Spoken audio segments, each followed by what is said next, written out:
Ajith sir கடந்த 28ஆம் தேதி டெல்லியில் பத்மபூஷன் விருது வாங்கிறதுக்காக தன்னோட ஃபேமிலியில் எல்லாத்தையுமே கூட்டிகிட்டு போய் குடியரசுத் தலைவர் கையால் விருது வாங்கியிருந்தார். இந்த ஃபோட்டோஸ் அண்ட் வீடியோஸ் பயங்கர வைரலாக ஷேர் ஆகிட்டு இருக்கு. விருது வாங்கினதுக்கு அப்புறமா ஒரு நியூஸ் சேனலுக்கு பேட்டியும் கொடுத்துருக்காரு. அந்த பேட்டியில் அவர் என்ன சொல்லியிருக்காருன்னா, என்னோட ரசிகர்களும் என்னோட ஃபேமிலியும் எனக்கு ரொம்பவே சப்போர்ட்டாக இருந்தாங்க. முக்கியமாக ஷாலினி நிறைய விட்டு கொடுத்து எனக்காக சப்போர்ட் பண்ணியிருக்காங்க. ஒட்டுமொத்தமாக எனக்கு சப்போர்ட் பண்ண எல்லாருக்குமே தேங்க்ஸ் சொல்லிக்கிறேன் அப்படின்னு ரசிகர்களுக்கும் ஃபேமிலிக்கும் எல்லாத்துக்கும் அவர் தேங்க்ஸ் சொல்லியிருக்காரு அஜித் சார். அடுத்ததான் அவர் நேற்று ஈவினிங் பார்த்தீங்கன்னா சென்னை ஏர்போர்ட்டுக்கு ரீச் ஆகியிருக்காரு. அங்கே மீடியா பீப்புள் எல்லாருமே அவரை சூழ்ந்துட்டாங்க அப்படின்னு தான் சொல்லணும். மேலும் ரசிகர்கள் பலருமே அவர் கூட செல்ஃபி எடுக்க போராடி இருக்காங்க. அஜித் சாருக்கே கூட்ட நெரிசல் இருந்து எப்படா போவோம் அப்படிங்கிற மாதிரி ஆயிடுச்சு.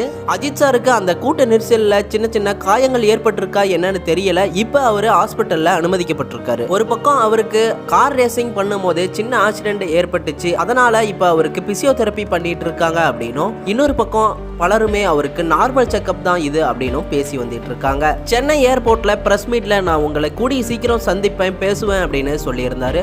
ஒருவேளை ஹாஸ்பிட்டல்ல இருந்து டிஸ்சார்ஜ் ஆகும்போது கண்டிப்பா அவர் பேசுவாரா என்ன அப்படிங்கிறத பொறுத்து இருந்து பார்க்கலாம். அடுத்து அப்டேட் தெரிஞ்சுக்க சேனலை சப்ஸ்கிரைப் பண்ணிக்கோங்க, பெல் ஐக்கனையும் கிளிக் பண்ணிக்கோங்க.